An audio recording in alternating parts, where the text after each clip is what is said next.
one of the things that I didn't do a good enough job was that when we came into this thing, we spent so much time like hoping everybody would stay that we never set a good line for our team. And when we came back from Christmas break this year, like we had a great team meeting, and I just told the team, like, if you don't want to be here, go now, because we're going to develop the players that are here and get them ready to play in the Big 12. And that part is the players just love that. Like, they love that kind of knowing exactly what the expectations are, and then knowing the path to how we're going to attack getting better at football every single day. We tapped in. What's up? Doing, Coach? We tapped in. Nice to meet you. How are you doing, Coach? Nice to meet you guys. How you doing? Good to have you here.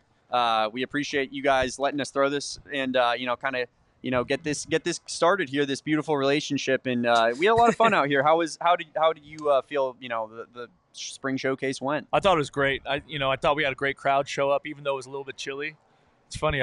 We're always expecting it to be so hot this time of year. You know? And then all of a sudden it got a little chilly tonight. But I thought I love the beer garden on the field. It looked like those people were having a good time, and the live music and in the kid zone. I thought, then there's a bunch of people in the stands, and just I think giving your fans a chance to get on the field, get close to the action, be around the players is really good.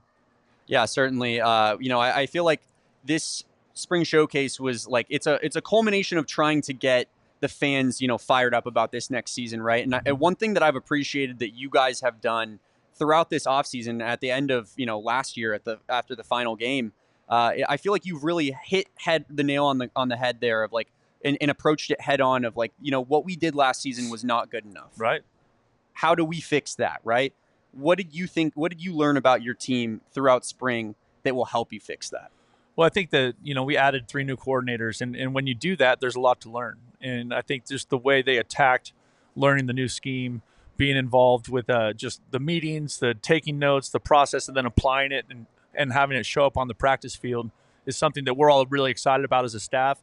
These players they have been awesome that way, and they're super committed to each other, and they're committed to our process of getting better and playing better football than we played a year ago. And that's what you're starting to see when you come watch us practice, or when I'm watching practice even tonight. Those young players that were playing at the end of the scrimmage there, like, they're still executing our offense and defense, right? Even though they've had less reps than the vets have. And so I'm excited about how this team is just attacking this whole offseason. It's been, since they came back January, whatever date it was, 14th, 16th, till now, it has been every step of the way all in. And really, really digging into the details and putting in the work. And it's been fun to see. And they're pushing each other, so it's been real positive. We were actually just talking about, to Chris Hunter, the pushing each other and the competition and the importance of that. In that same vein, though, of adjusting after last season, I wanted to ask you, because fans have talked about ad nauseum about how you were not really given a full timeline when you were hired on here to get your team set up the way that every other head coach in the nation is able to do. What were some of the biggest adjustments that you experienced moving from San Jose State to Arizona last season, and how has that been better, worse, and different this time around, this offseason? Well, I think this time around, we went through full recruiting cycles, which always helps. We were here for the initial transfer portal window.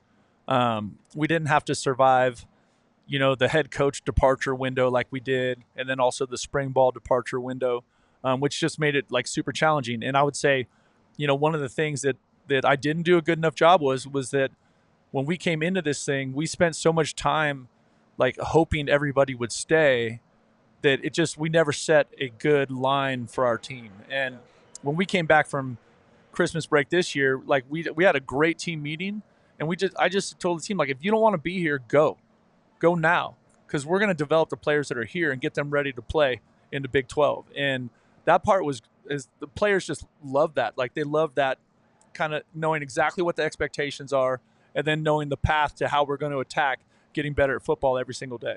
Yeah, it sounds like the players are fully bought in, and it is this team, you got them in the right headspace, right? How do you do that with the fan base now? I know that stuff like today goes a long way in terms of doing that, but how do you fully get that fan buy-in back in Tucson? I think that's a hard question, right? Because you're saying, how do I control what people do? Hey, good stuff, Damon. No, but you know Big J. What I mean? But I would say this.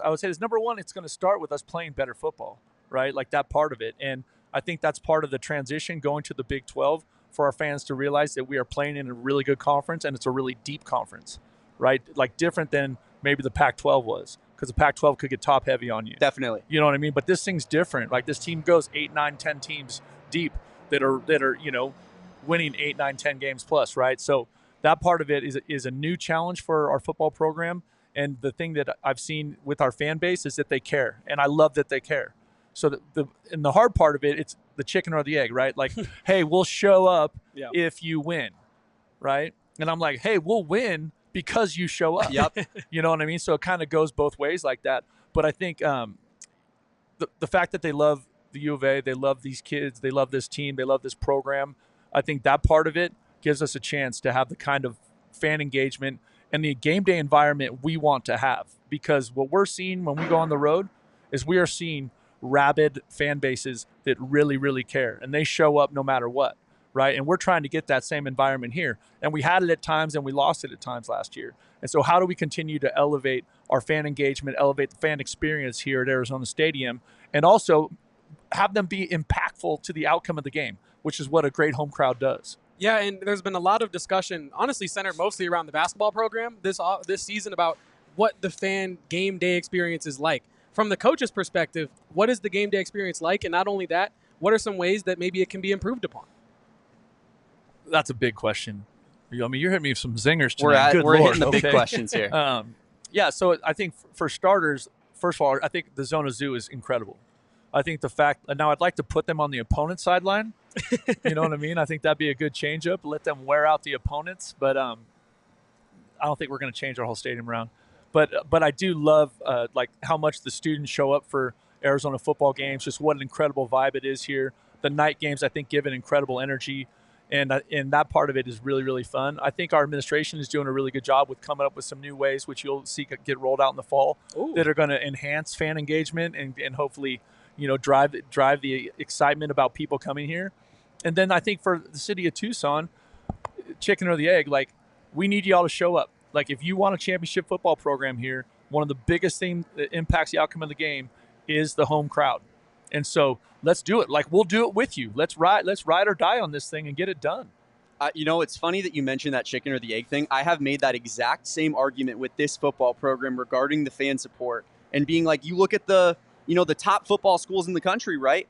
It doesn't matter if win or lose. Those fans are rabid. They're out there every game. And that kind of money that gets brought in is, it's pretty black and white. Like that's what helps you get better sometimes, especially in modern college football, the way things are moving. But just wanted to let you know that you got a disciple in me just saying the same things on the Appreciate streets. it, man. Appreciate it. Boots on ground. And I really thought, like, for the most part, because the season was disappointing last year, but I felt like we still did have good fans showing up. Yeah. Like we have loyal fans here, right? And so we just need we need every one of those extremely loyal fans to grab their neighbor, grab their friend, and say, let's go watch a college football game and help Arizona beat whoever. Yeah.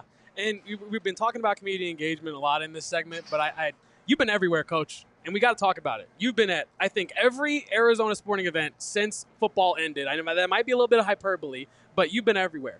And I wanted to let you know that the community engagement is going a long way with the fans. But what we want to know is, where'd that come from? Like where? And I know you love the community, but what made you put your face out there more? And what have you learned about Tucson? I love like just the college athletics. I just love the whole thing. I think it's this incredible training ground for life. It doesn't matter what sport you're playing. They're all different and they're all hard and they're all incredibly challenging and fun to watch. And I think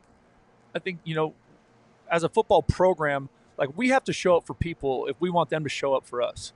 And so it's really important. Like, yesterday we were at the Gospel Rescue Mission with our whole team. Everybody was working, like donating their time. It's just like an awesome engagement with the community, with some people there that are going through some rough stuff.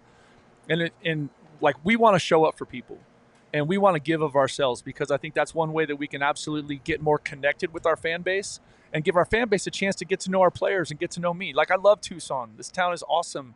Like the people are amazing. They're so nice and friendly and they love the U of A football.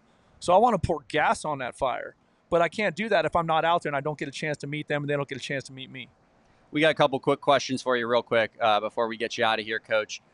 Just with, the nature of spring ball in the current landscape of college football, a lot of teams are out there canceling their spring games altogether. You guys obviously didn't run the spring game like in maybe the traditional sense, but you still wanted to figure out a way to kind of get the fan base involved and get the community involved.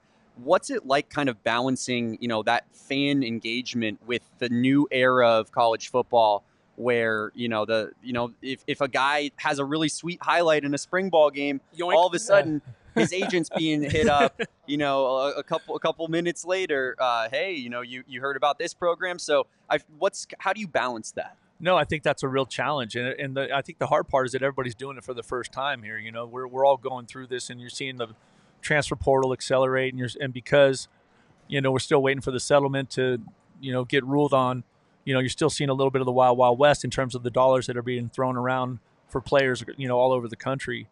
So it is challenging, but at the same time, I feel like in this city, the spring game has to be an event. Like, we have to do that because we're not sharing this location with a pro football team or a pro baseball team or whatever, or a pro basketball team. The last job I came from, we were sharing that space with the 49ers and the Golden State Warriors and the San Francisco Giants and the Earthquakes and the Sharks. I mean, there was like so many pro franchises. Yeah. So here, like, we have to find ways to meaningfully engage the fans. And so the spring game has to be an event here. I thought today was a great step in the right direction in terms of like really building this out to being something that people really look forward to and embrace. And we're going to keep looking for ways to be creative so that we can hopefully get more and more people out for this every year. Yeah, and just real quick, Coach, before we get you out of here, the NFL draft next week. Yeah. We got a lot of guys in the fold here as Wildcats fans. Tetairoa McMillan, Jonah Saviinaea, Ja'Cory Krosky-Merritt, Tyler Loop. A couple of them out here at practice today. Yep. What do you envision for your guys, in the draft process? And just kind of how is it, I know that you're not like in the pocket with them, but just being on the outside, like watching this whole draft process play out, any prevailing thoughts? Well, I think it's really, really special. I mean, anytime you have players get the opportunity to continue to play on the next level and experience the NFL draft, especially the way that these guys are right now, is really, really special. I was fortunate. I got to go out to the Combine, so I got to watch Big Jonah and TMac kind of do their thing and engage those people. And then it's also fun because I got to talk to general managers and coaches and, people in scouting departments about those players, and so just watching them go through it, I think it's I'm excited for both of them because I know what high-level players they are, and I'm excited for Tyler Loop because I think he was the best kicker in college football, and just to hear how people are talking about him, and then also the excitement about Bill Ja'Cory. No one calls him Ja'Cory around here, but that's funny. Yeah, that is his nickname. Government name. It's so funny, but he but yeah, so just the excitement that kind of came from him and his performances over the East-West Shrine game and also I think the Hula Bowl. And so just watching all of their processes are different. But the cool thing about the National Football League is if you go there and work your tail off and do it right, like you can find a niche in that league. You know what I mean? And I think all of those guys are going to have great careers in that football in the National Football League. It's going to be a lot of fun to cheer them on. And we're going to go. We got a whole team event going over to Corbett's to watch. There you go. Yeah, to watch the draft on Thursday. So it's going to be great to have everybody out there and celebrate, the draft process for those guys. Get pumped when T-Mac's name gets called. Maybe even Jonah on a day one. Yeah, that'd be beautiful. Right. That'd be awesome. One thing I just got to say, like, it's crazy that Ja'Cory Krosky-Merritt is in the fold for being drafted, and the guy didn't play football last year, essentially. Right. And I mean, I feel like it just goes to show what a massive loss that was last season. That was a guy that you were going to lean on in Absolutely. this program. Yeah, and he's such a great kid. And to his credit, like all the NFL scouts that came to practice saw him. I mean, he's running down on scout team kickoff. Like he was doing everything you could ever ask of a teammate and of a player. And really, to me, that's what the Bear Down Brotherhood is all about. Like we have to be all in for each other all the time. And that's how we're going to build a successful, consistent winning football program here. Tough kids, love football, want to be at the University of Arizona. Track stars. Also, Coach, before we get you out of here, we'll get you there with a silly one on the way out. We do this thing called buy or sell. So I'm going to throw a topic at you, and you can either buy it or sell it. Okay. Simple as that, Coach. Sounds dangerous. Running for fun. Going on a run, just a quick little jaunt. Buying it? Yeah. Where's your favorite spot in Tucson to go for a quick little jog? The mall. There you go. On campus. There you go. Bang, bang, bang. Every day. Brent Brennan, see him on the mall, getting his little coffee in on his jog in the morning. Thank you, Coach, so much. Thank you, guys. Can't wait to see what you do with the program this upcoming season, and we appreciate you for your time today. You've been very generous. Oh, it was great.